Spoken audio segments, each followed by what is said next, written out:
Say it's close enough. Let's call this meeting to order. It's 6 o'clock. We have a quorum with Director Palmer, Director Schott, myself, and Director Lewis. You'd all please rise. Join me in pledging allegiance to the flag. I pledge allegiance to the flag of the United States of America and to the republic for which it stands, one nation, under God, indivisible, with liberty and justice for all. All please join me in a brief prayer. Heavenly Father, we would like to thank you for the blessings that we have received, especially those of rain recently. And if you see fit, please give us a little bit more.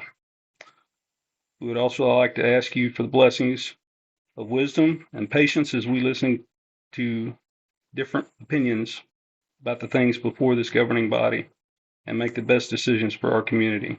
Amen. Amen.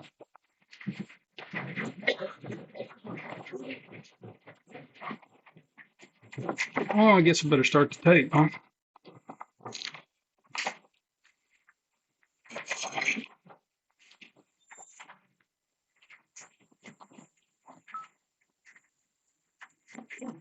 Okay. We have established a quorum and we have said the pledge. Public comment. I only have one at the moment in front of me. I don't know if anyone else has signed up. Ms. Brown, you have public comment on agenda item number 17? Thank you. Good evening, all. Firstly, I wanted to thank the hydrologists, the board members, and the community members who helped to establish a new DFC this year, which paves the way for the district to finally lower our very inflated MAG. Seeing as the district's current MAG is about 70,000 acre-foot per year, and for the past 4 years, we've seen again and again that we cannot pump more than 10,000 acre-foot without drying up the springs. This is a huge step in the right direction. I know we're all grateful to see the springs flowing right now and making it through the end of April, something that hasn't happened for the past 4 years. We've never seen anything like what's been happening, with the springs going dry for months on end, at the same time every year, April through September. Even during the record drought of the 50s and all other droughts we've survived, the duration and repetition of our spring drying up like this never happened before. That is until 2022, when pumping in the county doubled, and it's only continued to increase since then. The spring was about halfway drained early in April before we got a great rain in the recharge zone. We can be grateful, but we can't take this for granted. The spring will not stay full year round until we get a drought plan in place and enforced. Discussion of a drought plan is on our agenda tonight, but it's at the end of a long agenda. I know I'm not the only person who's here for that discussion, so I would like to ask that you please move this agenda item to the beginning so everyone can be present for it. Thank you. Thank you, Ms. Brown. Anyone else would like to sign up for public comment? If not, we'll move on. Agenda item number 5, discussion possible action, approval of minutes from March 28, 2026.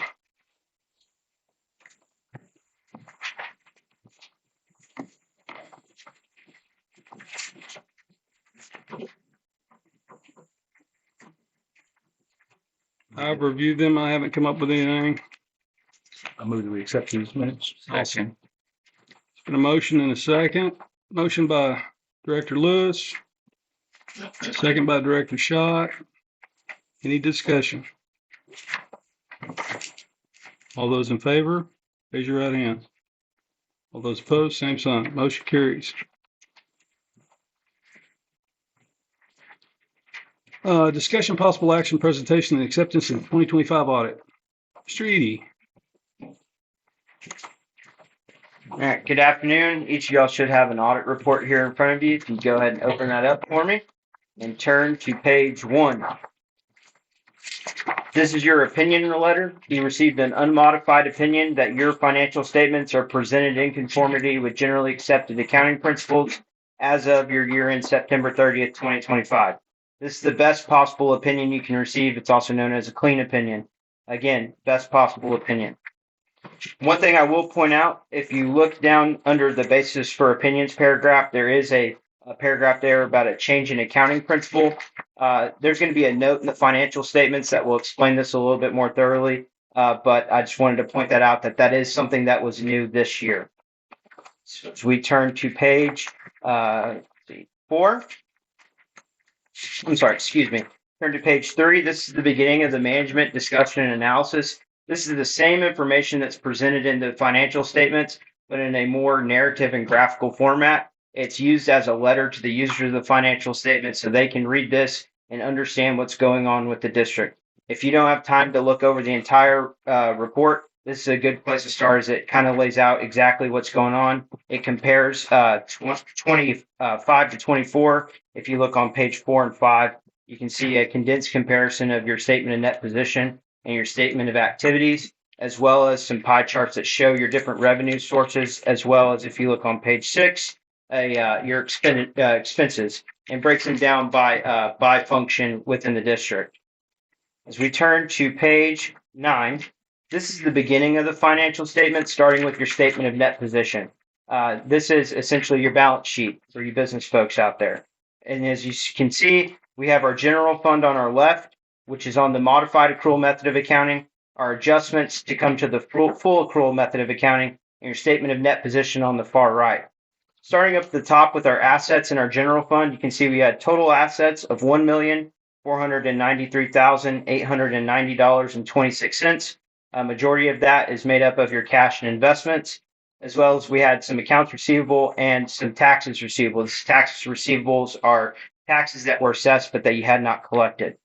As we go down to our liabilities, we had total liabilities of $41,945.86. Majority of that's made up of your well log deposits.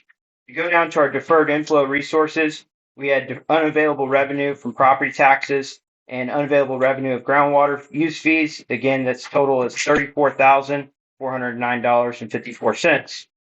So we go down, that gives us an unassigned fund balance of $1,417,534.86. As we make our adjustments to come to a full accrual method accounting, this is where we're bringing in our capital assets as well as that compensated absences that I was talking about.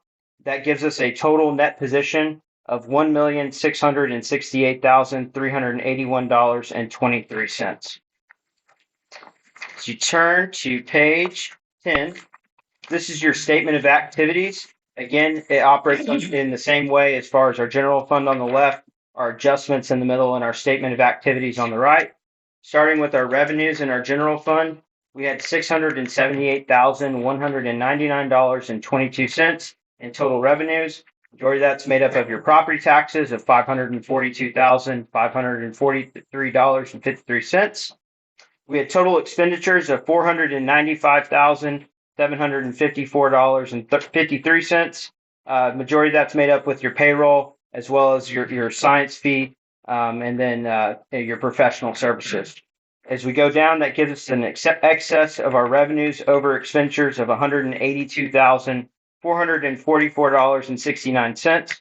When we add that to our beginning fund balance of $1,235,090.17, it gives us an ending fund balance of $1,417,534.86.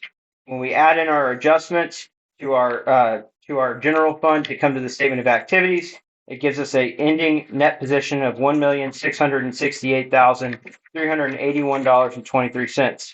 One thing you will see there on your statement of activities is there is that prior period adjustment. So what's going on here, and I will point it out here in a minute, is with GASB 101, what that has to do with is compensated absences, so vacation and sick pay. Normally, we didn't have to account for that. Now we are required to book a liability as if everyone quit tomorrow, what we would have to pay or what was most likely for them to use. So that's bringing in that beginning balance of that liability as if it was prospectively always done. So if it was always been that way, this is what your liability would be now. So that's what's going on there. As we turn to page 11, this is the beginning of the notes to the financial statements. These are required by generally accepted accounting principles. If you having trouble falling asleep at night, you can read this. It'll put you to sleep pretty quick. But I will point out a couple that I think have some good information for you. If you turn to page 17, under note 5, this is your capital asset activity. So this is your capital assets, so vehicle and your monitoring well and monitoring equipment. So as you can see, we did have an $80,000 capital outlay there this year, as well as I like to point out, your lease did expire but wasn't renewed before the end of the fiscal year. So that's what's going on there. So you can see we had a total of $224,822.33 invested in capital assets as of the end of the year. I go down, I'd like to point out on note 10, note 10 and 11, because this is explaining the compensated absences. So as you can see, we had a beginning balance of $6,397, an increase to that liability, which is just the current year portion of $1,989, which gives us an ending compensated absence liability of $8,386. As you turn to page 19 under note 11, this is explaining the implementation of GASB 101 and what it means and how it was calculated. As you turn to page 21, this is your budgetary comparison statement for the general fund. So this is comparing your actual expenses to your final budget. So as you can see, we expected to receive $681,934. We actually received $678,199.22. That is a negative budget variance of $3,734.78. We go down to our expenditures. We expected to spend $1,169,730. We actually spent $495,754.53. That is a positive budget variance of $673,975.47. That's an overall positive budget variance of $670,240.69. As part of our audit procedures, we also do a random sampling of your expenditures. So we go through that random sample, check it for proper approval authority, check that the invoice matches up with what the actual expenses. All of that came back as it should. We also do a sampling of any significant transactions. So if they fall over a threshold of they are X big based on our materiality, we test those specifically. Again, those all came back as they should. We confirm your bank balances. We confirm your property taxes. Again, all that came back as it should. Bottom line, you added to your fund balance pretty significantly, but I'm pretty sure you have some capital expenditures coming up. And so you have a pretty good nest egg there, but it's going to probably get spent. So Be careful, right? Yeah. So, but y'all are in pretty good financial shape. And at this point, I'd like to open it up to some questions if anybody has it. Does anyone have any questions? Not, I'd entertain a motion to accept. I'll move to accept the audit. I'll second. Financial report. Motion's been made by Director Schott, seconded by Director Lewis. Any other questions? Any other discussion? All those in favor, raise your right hand. All those opposed, same sign. Motion carries. Okay, before we take out one quick question. When did it change from an unqualified opinion to an unmodified opinion? I don't know. You'd have to ask my dad. I don't know. It's all since I've been doing it, which has I been didn't think about that, but you're right. It used to be the other way. Yeah. since I've been doing it for 4 years, it's always been unmodified. So I don't know if that tells you It's a anything. big improvement. Yeah. Big improvement. Yeah. Every time somebody says this is an unqualified opinion, what? Well, it messes with people's brains. Yeah, So, yeah. but that's like, well, I don't want to take up too much time, but that's whenever, GASB 34 came in, which is where you have to have modified accrual and full accrual method of accounting. That really screws with people's brains because it's just like, my dad always says it's schizophrenic accounting, but because it's just tough. So, but 34 anyways, might have been where it changed that. yeah. I think it was. But y'all have our number. If you have any questions, please don't hesitate to call us. And, I want to thank y'all for the opportunity. And like I said, don't hesitate to call if y'all have any questions. Thank you for your work, Yes, sir. Petey. Appreciate it. Thank you. Have a safe trip home. Yes, sir. General Manager's report. So you're not gonna let the board members consider moving the drought plan agenda item to the beginning of the agenda? The board can motion to do that and vote on it if it chooses to, Ms. Brown. Yeah. But I was planning on moving it up after this report anyway. Thank you. Thank you.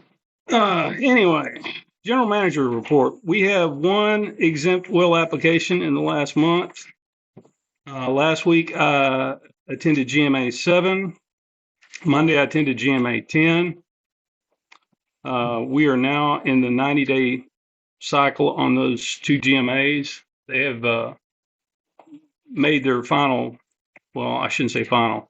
They've made their determination on what they want their DFCs to be.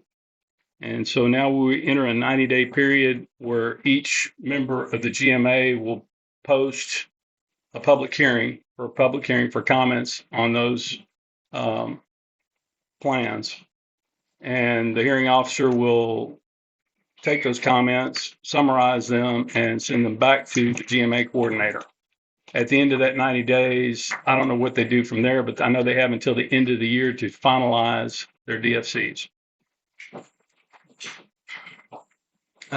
Kinney County Appraisal District budget. Mr. Tate did not come over here tonight.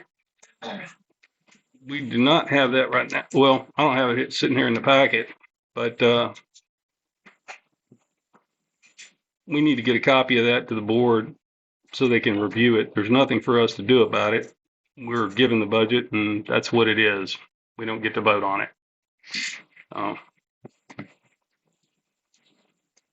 I'll get you a copy of that one emailed to you after the meeting.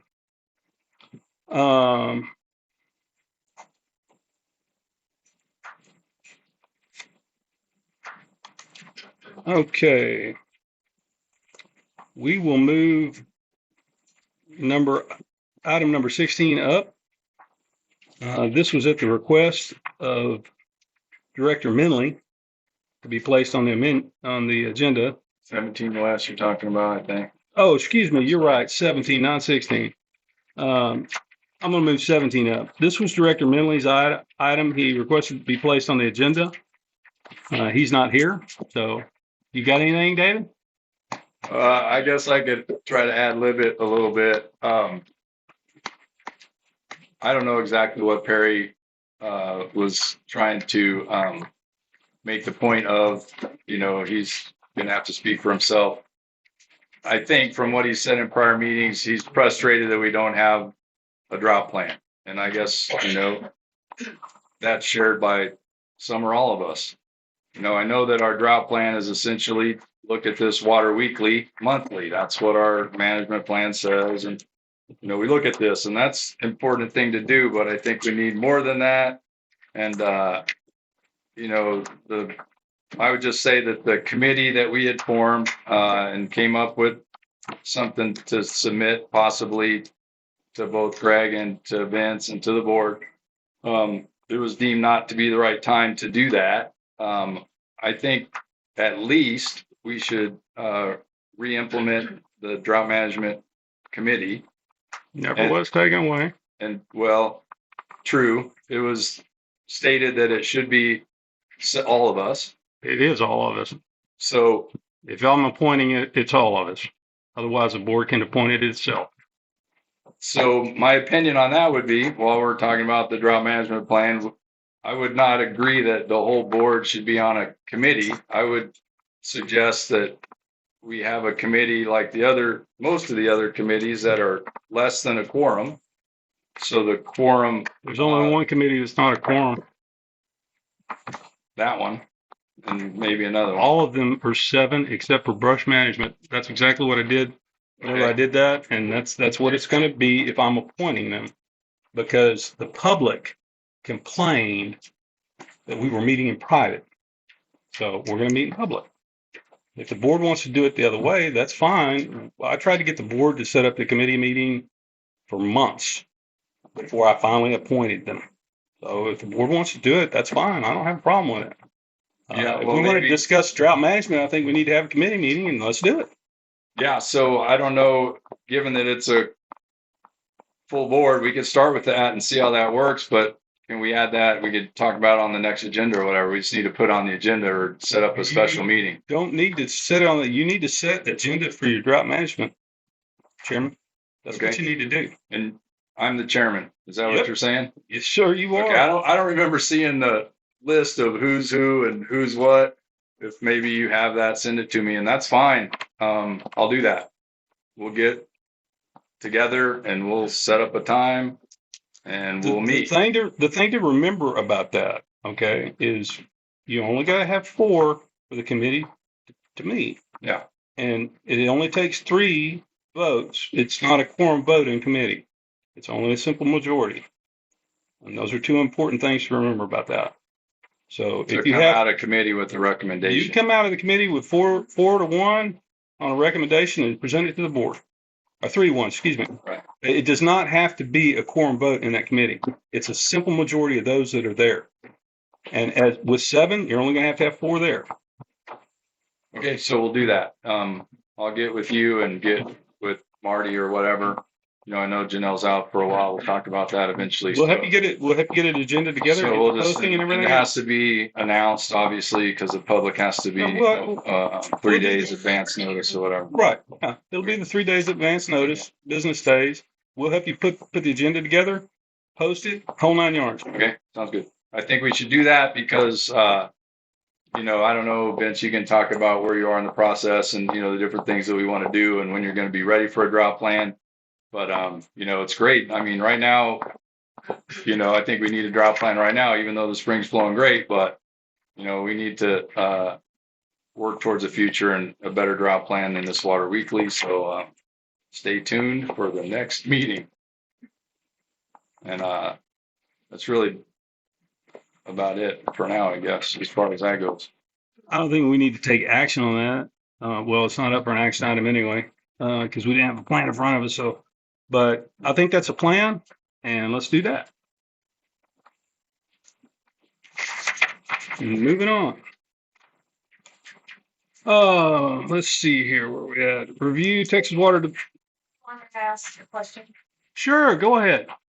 How can we expect a committee of just 4 members to come up with a drought plan when the board has not discussed a drought plan in months and had nothing to say about it when it was on the agenda today for discussion? Nobody had anything to say about a drought plan. What do you want us to say? We're supposed to come up with a drought plan. You want us to tell us what we're going to do before we talk about it? Isn't talking about it part of figuring out what to do? And we're all here right now and can all be part of hearing the conversation and That's for a I signed up separate. to comment on this. Okay, please. I'm not gonna put up with argument from the crowd. You want a meeting? We're gonna have a meeting, a special meeting just for drought management. We're not gonna do that during the business meeting because we have other items that we have to attend to. It was on the agenda for discussion and no one discussed it except Mr. Palmer. We just discussed having a meeting to have a drought management plan. I don't know what you want. Anyway, no, I'm going to move on with the agenda. No, I want to move on with the agenda because this is no. We've covered this item. We've covered this item. Would it be between now and the next regular meeting? You would have to ask the chairman. Okay. So We're still on that. I'm not setting it. So onward. Agenda item number 8, review Texas Water Development Board Drought Index and aquifer monitoring data. Vince, you got anything you want to tell us on this?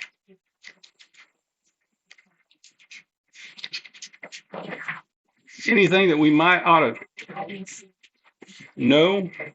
So Jim's provided a lot of graphics here recently. I know he's sent those over to Marty.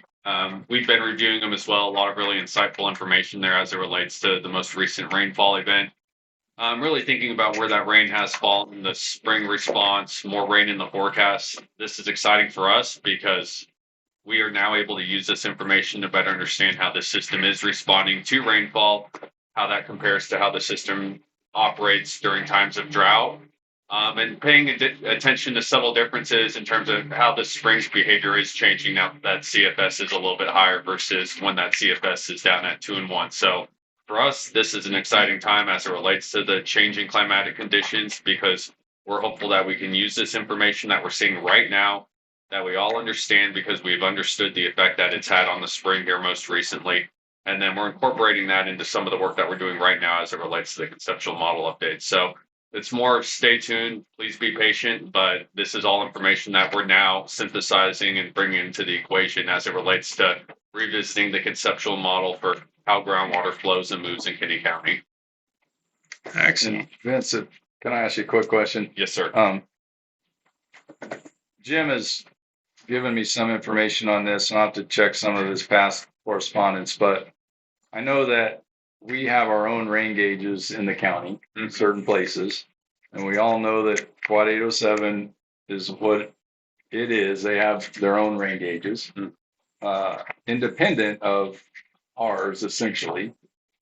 Yeah, you could say that. Like the ones we have are not the same ones that figure into the ones that we manage ourselves or install ourselves are not the ones they use for Quad 807. And Jim, correct me if I'm wrong. The ones that David's referring to those are text measurement stations. David, thank you for the question. We use both.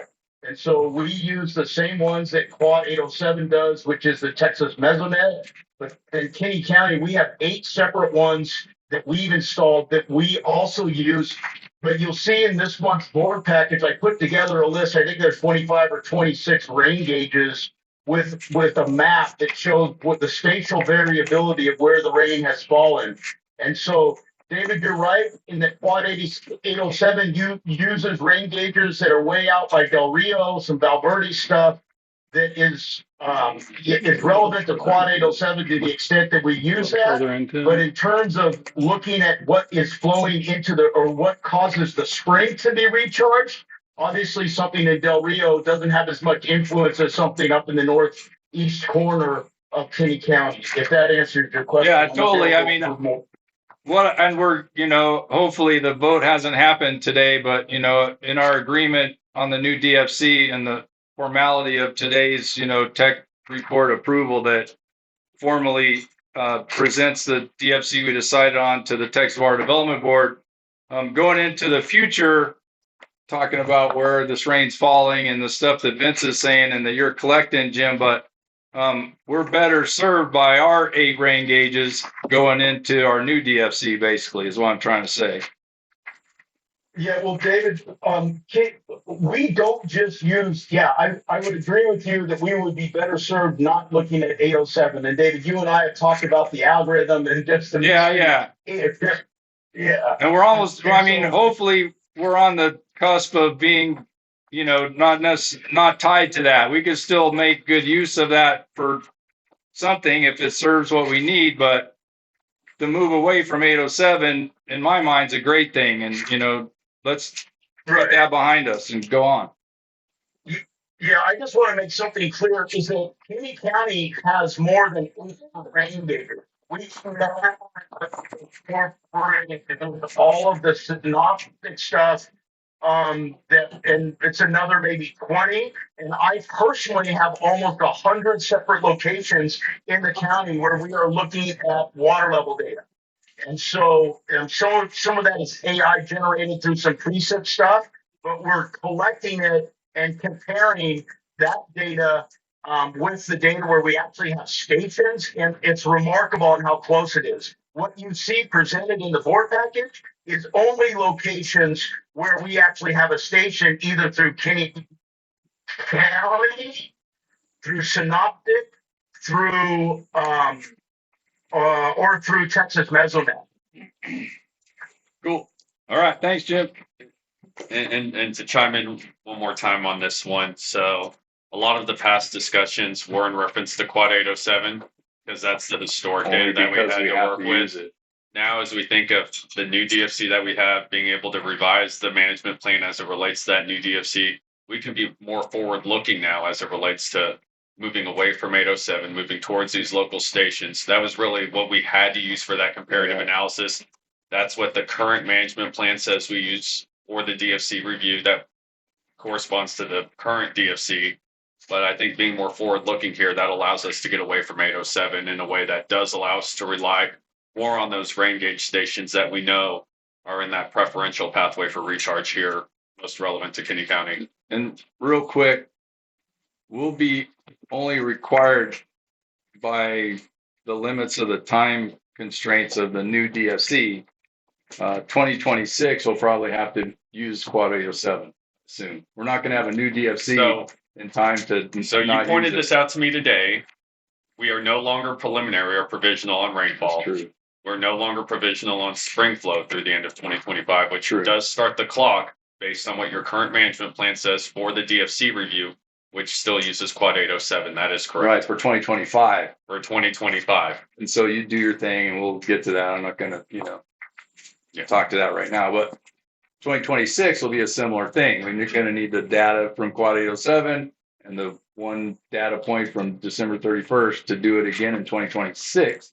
But maybe when this new I think this cycle is goes, a great question maybe here. because when does the new DFC, when Texas Water Development Board says this is the new DFC, when, what's the time frame on that? 2027, I would assume. 2027, right. Yeah. So we're going to be transitioning from one management plan to the next in 2027. So it kind of, I think, depends on when that transition takes place. Yeah. Because we're still held to the current management plan and what Yeah, those until the new management one goals is. are. Correct. I would assume, Greg, is that correct? You're held to your old management plan until you get a new management plan. Sure. So whatever's in the old management plan is what you do until you change it. Correct. And then as soon as you get the new DFC, you would have a certain amount of time to get a new management plan. I would assume there's a rule about fix it in a certain amount of time. Like if you get a new DFC, okay, you better fix your management plan. The official drop dead date for the new DFC is January 1 coming up. You have 2 years from this district has to adopt that DFC as soon as practicable after that deadline. And then you have 2 years from that date to update your management plan, and 1 year from the adoption of the new management plan to update your rules. Okay. So you don't have to follow, you don't have to take every minute of that schedule, but those are the deadlines. Thank you. Yes. Got you up there. Let's just go ahead and skip 9 and go right to 10. All right. So So you can get done there. We'll go back to 9 in just a minute. So I did not print copies because it's 200 pages and it looks like y'all don't have the full 200 pages in the binder here today, but No, we didn't print it. okay. Thank you for saving trees. I have printed it once. I made the mistake. I thought I was printing the first 33 pages and accidentally hit print on the whole thing. So I have a thick binder that sits on my desk now. But with that said, this is the report that we kept alluding to over the last 6 months of meetings. We need to send the GMA. We need to provide Dr. Hutchison with supporting materials that allows him to take what Kinney County's vision is for the management of groundwater as it relates to their DFC.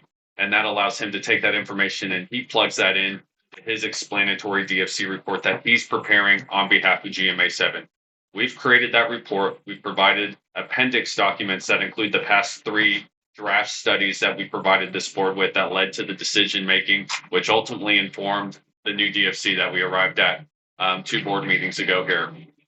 So with that said, this document here, we tried to align it as closely as possible to all the past conversations to make sure that no one felt like we were putting a curveball in here in any way, really stated the facts and spent quite a bit of time then focusing in on the 9 factors to make Dr. Hutchison's job as easy as possible as it relates to using this to support the explanatory report that he has to prepare at the GMA 7 level.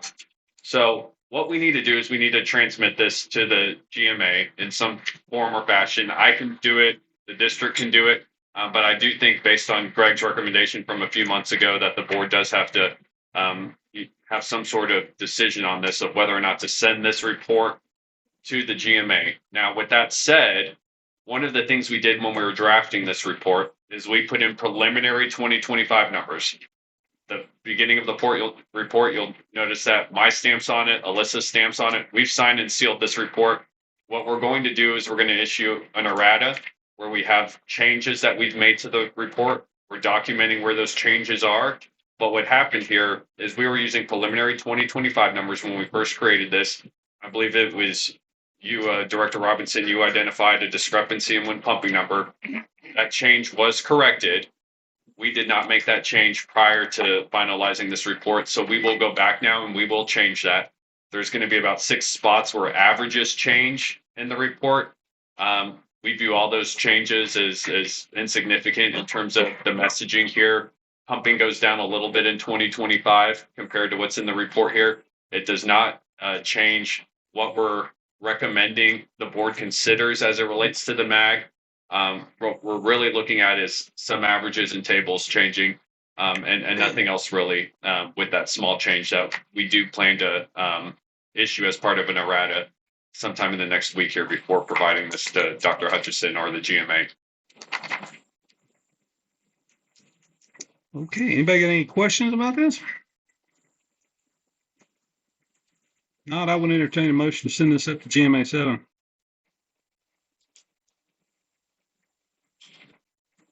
I'll make that motion. I'll second it.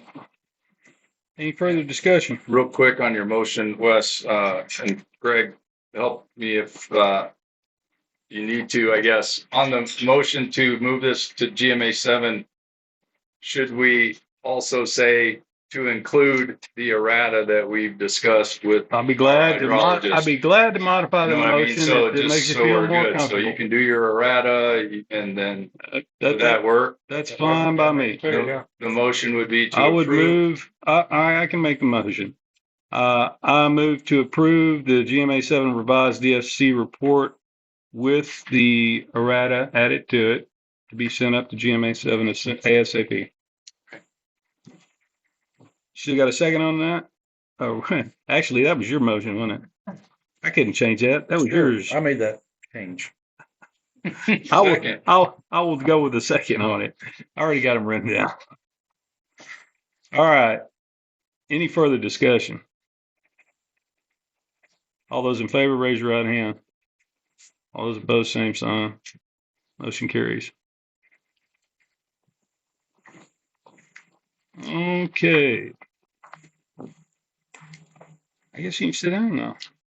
Or head back to One us. final update. Well, yes, please. Go right We ahead. will be sending Greg proposed rule amendments, recommendations for changes within the rules.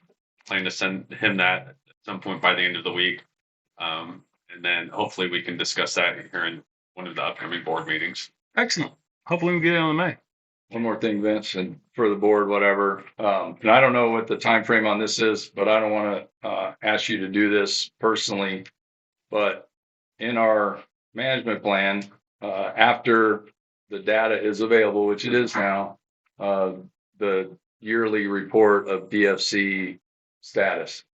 Is that something that will happen in the next month? So we've been waiting for the numbers to go from provisional to Sure. final. You alerted us to it. I think the management plan says we have to do that in the next 30 days.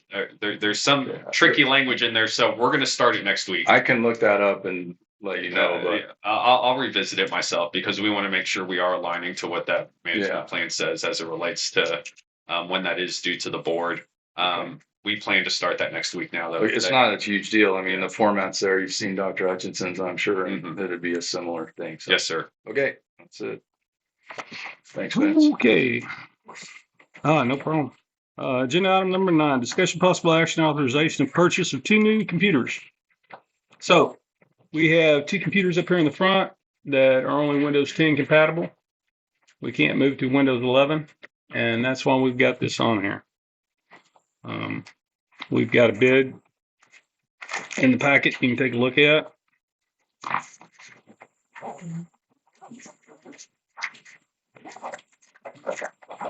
For 2 new Dells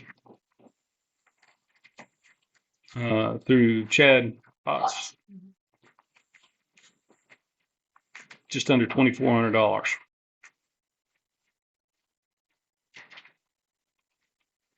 We also just updated our accounting system. So, and it's hollering about Windows 11.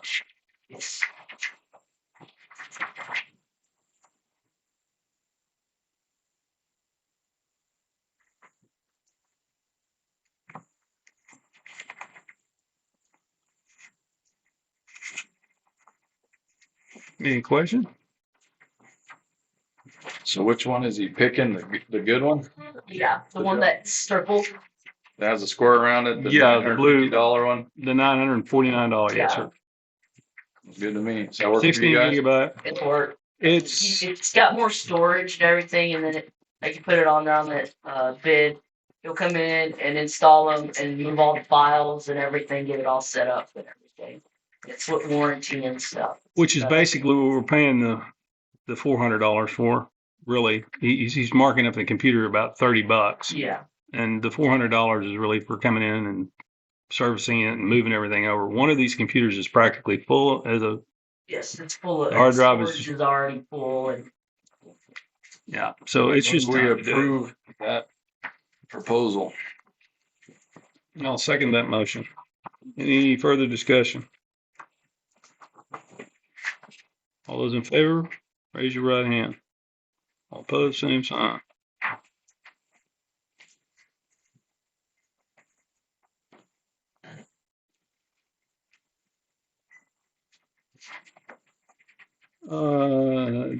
Agenda item number 11, discussion possible action online banking. One of the things I discovered when I came into the office to start helping out because Janelle was in the hospital was our bank statements are in the middle of the month. They set them up on the date that the accounts were set up, and they come in on the 14th instead of coming in at the end of the month. And accountants, bookkeeper, and staff all asked me about it. So I went to the bank and discussed it with them to get those dates moved to the end of the month. We didn't get that for April. It should occur in May. One of the other things that came up was being able to go and get PDFs of the bank statements online in order to be able to email those directly to the auditor when needed or the bookkeeper. So that's why this item is on there. So the board can decide if they want to allow us to do that and set that up so we can have access to those accounts and get those bank statements online.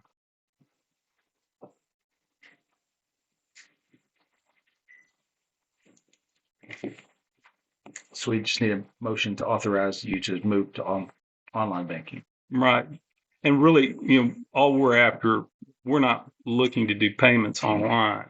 We've got a system, prints the checks and all that. We just want to get the statements. I'll make that motion. I'll second it.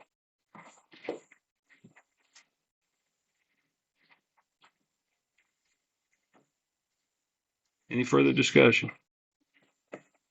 All those in favor, raise your right hand. Opposed, same sign. Motion carries unanimously.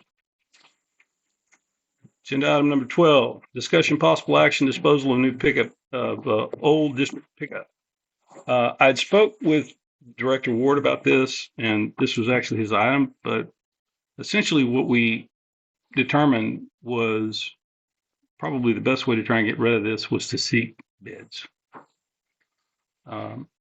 Do closed bids for the truck with the right to refuse any and all, and put an ad in the newspaper and see what we get. And we come by the district office, inspect it, take a look at it. Sounds like It's one way to get rid of it. And as long as we get rid of it. well, as long as we word it correctly, we don't have to take $1 bid. I don't see a problem with it, and it's a way to move forward on a problem. Going to have a time limit? I mean, Whatever we want to do. I mean, I would say let's set a deadline prior to the next meeting so we can review. sounds Right? I mean, we set it up for bids, get it in the quickest newspaper that you can, and set your deadline. Put it in every paper up to that deadline, and set your deadline right before the meeting. That way, you've got all your bids in, and then we can come in and look at them. That sounds good. Is that the proper way? Is that kosher? That's probably overkill.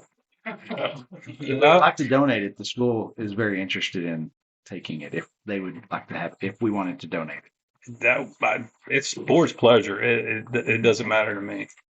They said they would take That it was just a as is. I way. told them it ran when it was parked to battery. They all say that, Ben. Well, that's The sheriff's I told him office. that, and he The said sheriff's that- office gave it to us, and I don't mind giving it to school.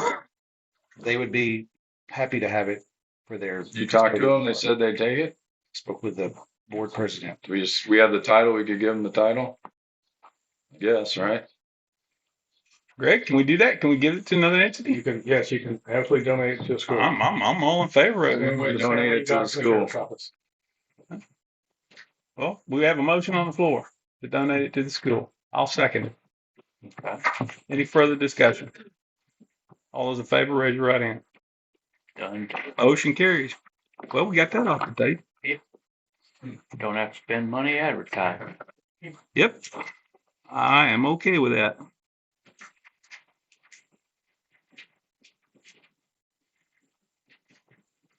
Number 13, discussion possible action, financial statements for March 2026.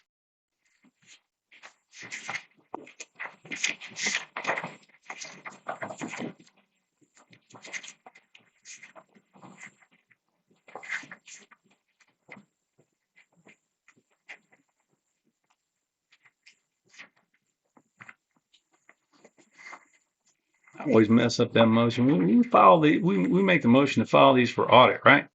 Right. That's the way we make it. Okay.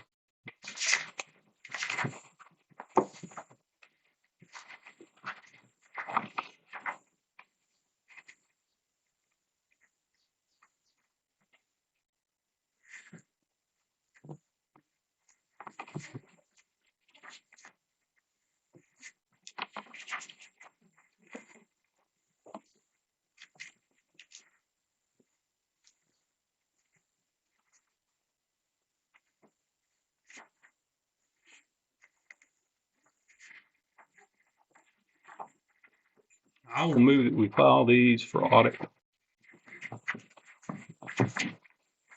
I'll second that.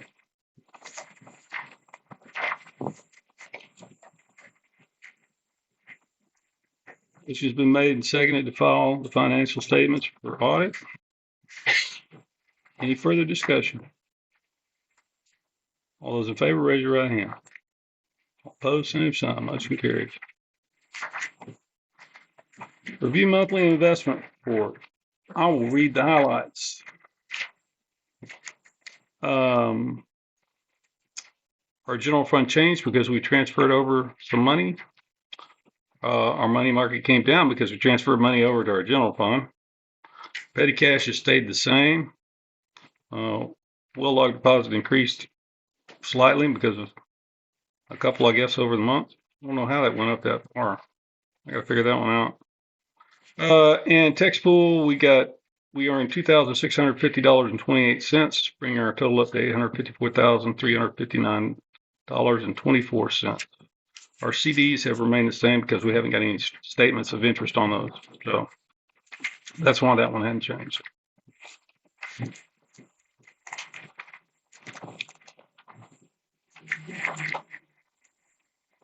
And that is simple review items. Anybody have any questions before we move to item 15?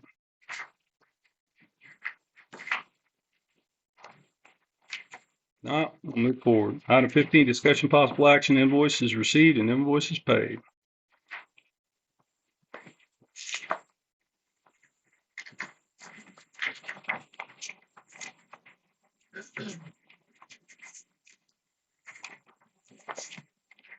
Unless you want to take this one, a little bit of elephant in the room, but Sure. the general manager, in her absence, totally justified and unfortunate. I hope she's well. I don't know if we're going to talk about that. I don't really know what her status is or when she's coming back, hopefully sooner than later. But looking at these invoices paid, she's been out the whole time and we continue to issue those checks. So my question is, do we have a sick leave policy? Can we talk about the future of that? Are we going to continue to do that? I don't really have an issue with up till now, I suppose, but that's 6 weeks of sick leave paid, and in my line of work, as a civil servant, we get 2 weeks and then we're on our own. So my program is really pretty horrible, but this one, so far, I don't know I don't know that we have a policy for one thing. So if we don't have a policy, we probably need to get a policy. We do have a policy. Yeah. So how long can one be on sick leave? I don't know. I haven't reviewed it yet. Okay, then we'll have to dig it up and check it out. No, come on down. Well, I'll be glad to do that with you. Okay. Read over it together. We'll do that. And then we'll go from there. Because I don't know what it is, but we need to know what it is. Absolutely. And I hope that she can come back, and I'm glad that we can pay her if that's what the board's will is, but something to be discussed. I don't disagree. Not that really on the agenda, but I do not disagree with you. Related to invoice. Well, we'll get it on. I got a feeling it's coming up on future agenda items. Number 16, discussion Texas Water Code Section 36-121. We need to approve those invoices. Yes, we do actually. Thank you, Director. I would entertain a motion to approve the invoices received and invoices paid. So moved. Seconded.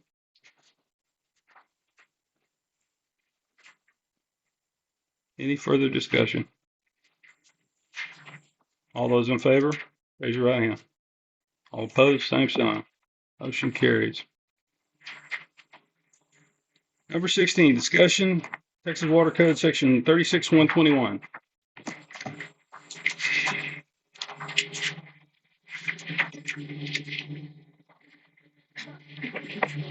Enlighten us. Look at me again.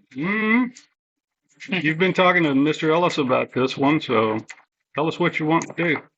Yeah, so printed here, I think, is most of the email traffic. So, and Wes, you're in this chain too, I know, and you know the history better than I do, but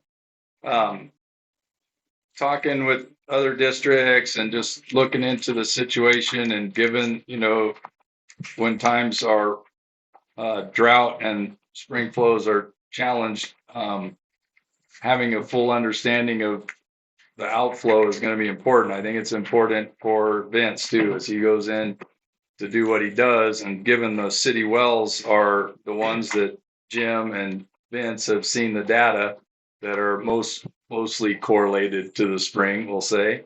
My opinion is we need to know better what the city uses and have a better accounting of what they do. So it's happened in other districts where municipalities have elected, and I think that, well, there's a couple issues, but they can voluntarily decide to be permitted. So they can waive their exception and decide that it's best for them to be permitted, which Craig has expressed the opinion that he might think it is in their best interest, the city of Brackettville, to have a permit, similar to how Fort Clark Mud has a permit. And then with that permit, they decide how to best, use the resource they've been permitted for. But right now, the city is under this exception, and it's in this 36-121 in the Texas Water Code that has some verbiage that Greg will be able to explain a little bit better than me, but it's vague and open to some interpretation.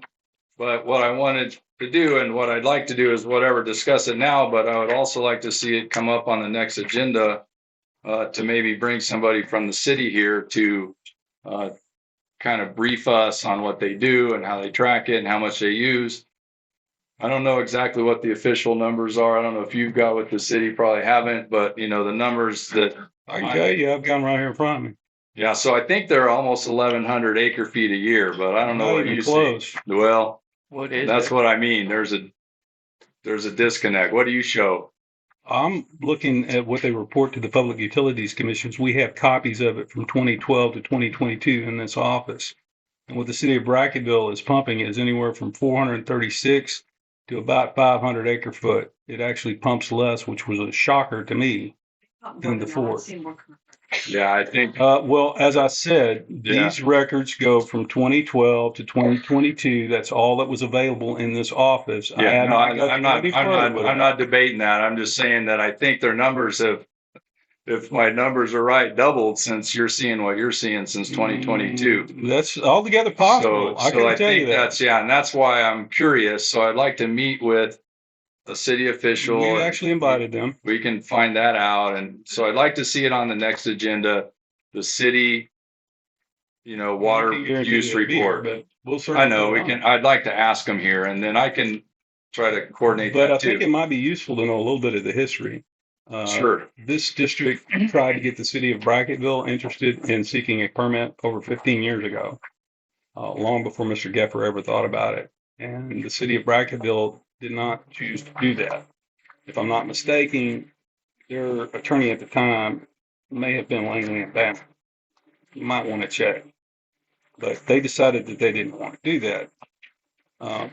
Personally, I don't think issuing a permit to the city of Brackettville is going to change the impact to the spring.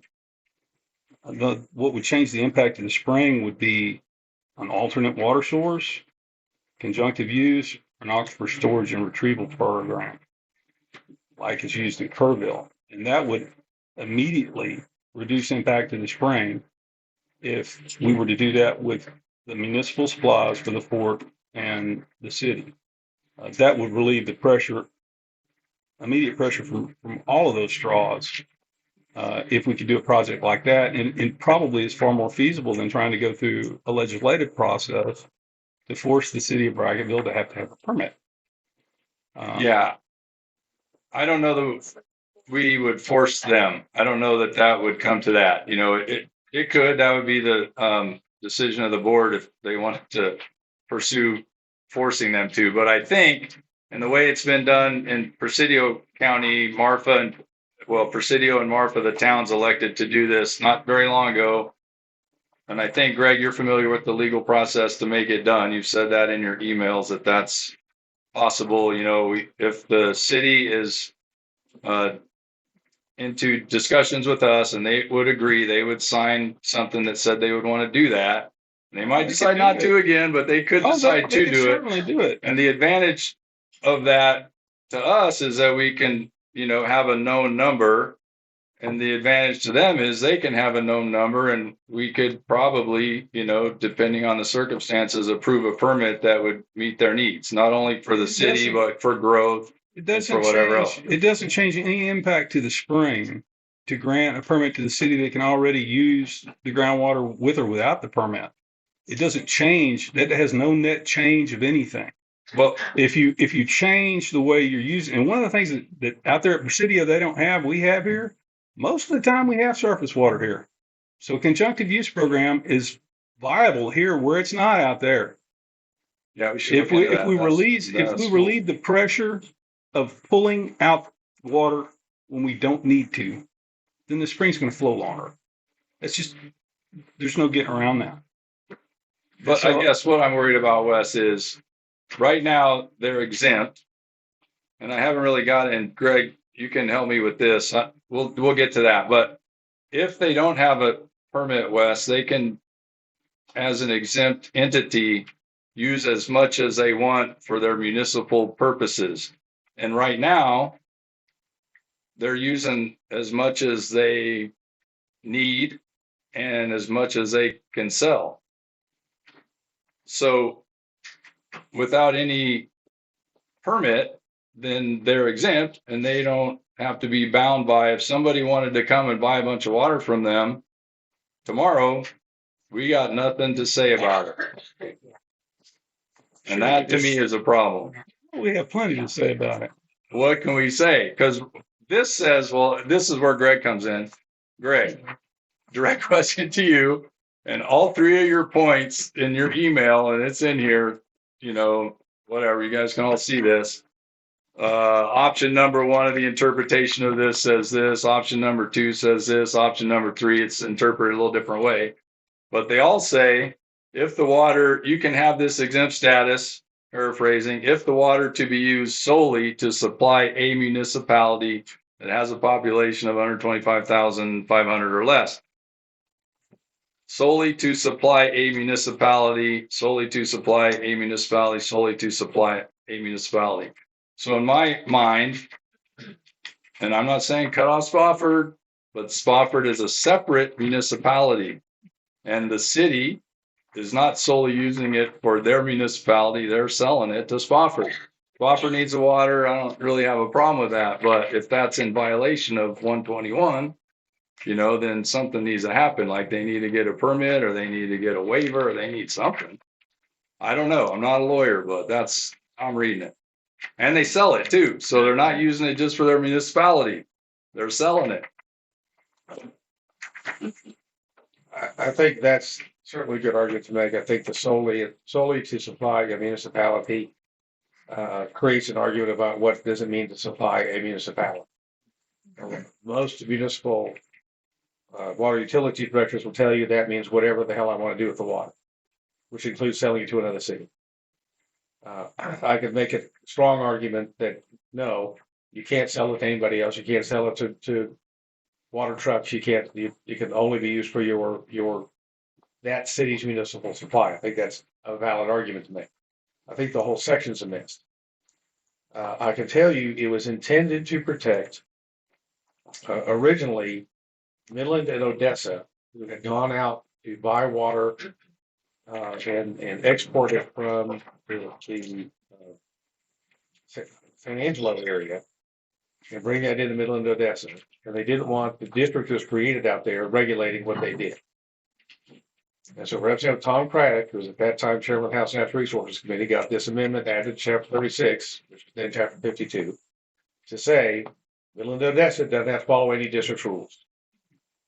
And that was expanded later to cover the Colorado Municipal Water District, which has multiple wells and has water lines that run all over West Texas and provides water to a whole bunch of different little municipalities. And that's why the amendment was added and why it's such a mess. I think the whole thing at this point is unconstitutionally vague. Personally, I would love to have some client choose to have litigation over that so I could get a judge to order the whole thing unconstitutionally vague and wipe it out. And if it was wiped out, the cities would need permits. They would all have to come get permits. That doesn't mean they can't have water. It just means they have to come get permits. Right.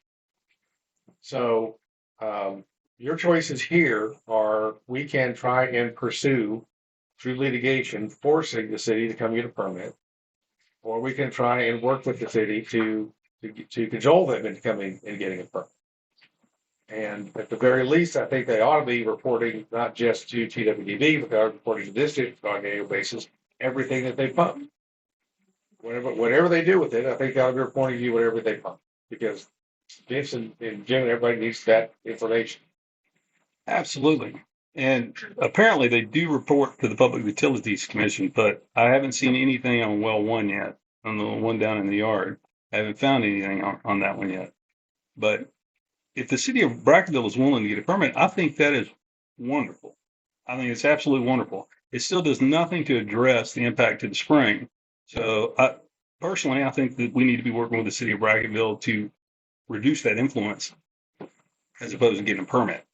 And just kind of put bookends on it. I think it benefits the city to have that permit because you look at what happened to all the folks out in EAA. When EAA was created, they said only the people that had wells in existence and can prove how much they pumped got permits. And so the ones that had permits from the TWDB were able to prove up because they had regular reports on everything that they had produced and sent into the old Edwards Underground Water District. And the ones that were outside that area and didn't have that information had a much tougher time proving up what they had pumped. And folks, this legislative session is Katie bar the door. All right, anything can happen. They might expand the EAA out into Kinney County. Fine. Having a slot, a usable slot of this is how much we can use is certainly to the city's advantage. Yes. On one side, on the other, they're also looking at increasing fees to their citizens. Well, y'all charge for fees. Pales in comparison to what they sell. They'll I know, but they'll pay. They will pass that along because they'll have to. Well, I know when I was at EAA and we instituted the amount I charged each individual utility somehow doubled by the time it got to the payers. It's amazing how that surcharge climbs on there, but it was double the rate I was charging. Yeah. So I guess the follow up from me, Wes, would be, what does the board think would be the best way to, start the dialogue with the city? Would we need a city permit committee? Or do we need to just invite them to a meeting and talk with them next time, put it on the agenda? Why don't we just appoint you as a representative, go discuss it with the city, with the mayor and Fully the willing to city? do that if you guys want us to do And that. then we can come back and put it on the agenda. We can all talk about it. Cool. That's with your concurrence. I would not, Find out. I would nominate you if you would be willing to take the position. I'll do it. We can do that, can we not? Underneath this item? Absolutely. Okay, cool. Making sure. All right, any discussion? Second? Do you second? Have to second that? I don't know, but I'm gonna take one anyway. I'll second that. All right. All those in favor, raise your right hand. All those I opposed, don't same want sign. conflict of interest. You gotta raise your hand, because we gotta have Yeah. 4. Oh, So you voted. in favor. So you voted. Yeah, trust me. We gotta have you, buddy. Motion fails because David didn't vote. That'd be great. Don't worry, it's okay if you vote. I'm good.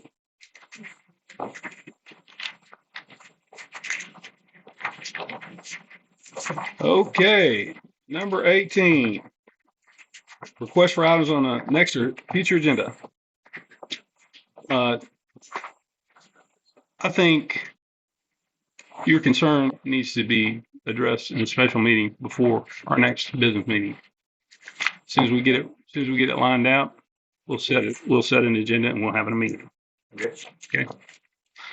That's Before the board meeting. Oh, yeah. Yeah, no. We need to address that. Okay. That needs to be addressed. And so I would like to get it done ASAP. Matter of fact, if I can get it posted for next week, I will, but it depends on we can get everybody here. Do we have any other future agenda items?